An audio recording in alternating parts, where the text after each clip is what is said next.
आप अपना भविष्य नहीं बदल सकते, लेकिन आप अपनी आदतें बदल सकते हैं। आप अपना भविष्य नहीं बदल सकते, लेकिन आप अपनी आदतें बदल सकते हैं। और किसी भी कीमत पर आपकी आदतें आपका भविष्य बदल सकती है। Welcome back to my YouTube channel. दोस्तों, कैसे हैं आप सभी? मैं हूँ आपका दोस्त, इस चैनल का होस्ट जतिन पड़ियार। दोस्तों, एक गाँव में एक आलसी आदमी रहता था। वह कुछ काम धाम नहीं करता था, बस दिन पर निठल्ला बैठकर सोचता रहता था कि किस तरह उसे कुछ खाने के लिए मिल जाए। एक दिन वह यूं ही घूमते फिरते आम के एक बाग में पहुंच गया। वहां रसीले आमों से लदे कई पेड़ थे। रसीले आम देखकर उसके मुंह में पानी आ गया। आम तोड़ने पर एक पेड़ पर चढ़ गया, लेकिन जैसे ही वह पेड़ पर चढ़ा, बाग का मालिक वहां पर आ गया। बाग के मालिक को देखकर वह आलसी आदमी डर गया और जैसे तैसे पेड़ से उतर के वहां से भाग गया। भागते भागते वह गांव में बाहर स्थित एक जंगल में जा पहुंचा। वह बुरी तरह से थक गया था, इसलिए एक पेड़ के नीचे बैठकर सुस्ताने लगा। तभी उसकी नज़र एक लोमड़ी पर पड़ी। उस लोमड़ी की एक टांग टूटी हुई थी और वह लड़खड़ाकर चल रही थी। लोमड़ी को देख आलसी आदमी सोचने लगा कि ऐसी हालत में भी इस जंगली जानवरों से भरी हुई जंगल में ये लोमड़ी बच कैसे गई, इसका अब तक शिकार कैसे नहीं हुआ। जिज्ञासा में वह एक पेड़ पर चढ़ गया और बैठकर देखने लगा कि इस लोमड़ी के साथ आगे क्या होगा।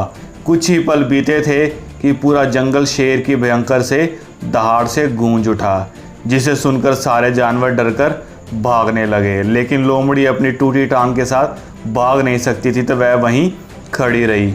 शेर लोमड़ी के पास आने लगा और आलसी आदमी ने सोचा कि अब शेर लोमड़ी को मारकर खा जाएगा। लेकिन आगे जो हुआ वह कुछ अजीब था। शेर लोमड़ी के पास पहुंचकर खड़ा हो गया और उसके मुंह में मांस का एक टुकड़ा था, जिसे उसने लोमड़ी के सामने गिरा दिया। लोमड़ी उस मांस के टुकड़े को खाने लगी और थोड़ी देर बाद शेर वहां से चला गया। यह घटना देख आलसी आदमी सोचने लगा कि भगवान सच में दया दयालु वाला होता है। उसने धरती के समस्त प्राणियों के लिए, चाहे वह जानवर हो या इंसान, खाने पीने का पूरा प्रबंध कर रखा है। वह अपने घर लौट आया। घर आकर उसने 2-3 दिन तक बिस्तर पर लेटकर प्रतीक्षा करने लगा कि जैसे भगवान ने शेर के द्वारा लोमड़ी के लिए भोजन भिजवाया है, वैसे ही उसके लिए भी कोई ना कोई खाना लेकर ज़रूर आएगा। लेकिन ऐसा कुछ नहीं हुआ। भूख से उसकी हालत बहुत ही ज़्यादा ख़राब हो गई। आखिरकार उसे घर से बाहर निकल कर ही जाना पड़ा। घर के बाहर उसे एक पेड़ के नीचे एक बैठा हुआ एक बाबा दिखाई दिया। वह उनके पास गया और जंगल का सारा किस्सा उन्हें सुनाया। वह बोला, बाबा जी, भगवान मेरे साथ ऐसे क्यों कर रहे हैं? उनके पास जानवरों के लिए तो भोजन है, लेकिन इंसानों के लिए नहीं। बाबा जी ने बड़े ही प्यार से उत्तर दिया, बेटा जी, ऐसी बात नहीं है। भगवान के पास सारे प्रबंध है।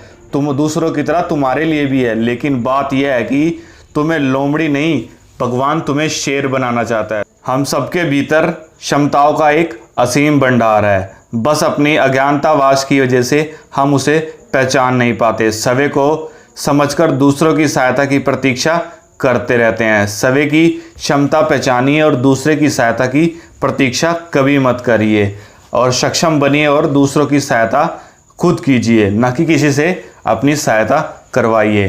तो मुझे आशा है इस वीडियो से आपको बहुत कुछ सीखने को मिला होगा। तो मुझे कमेंट सेक्शन में ज़रूर बताइएगा और वीडियो को लाइक कर दीजिएगा और चैनल को सब्सक्राइब कर दीजिएगा और वीडियो को ज़्यादा से ज़्यादा शेयर कीजिएगा। In this word, thank you so much.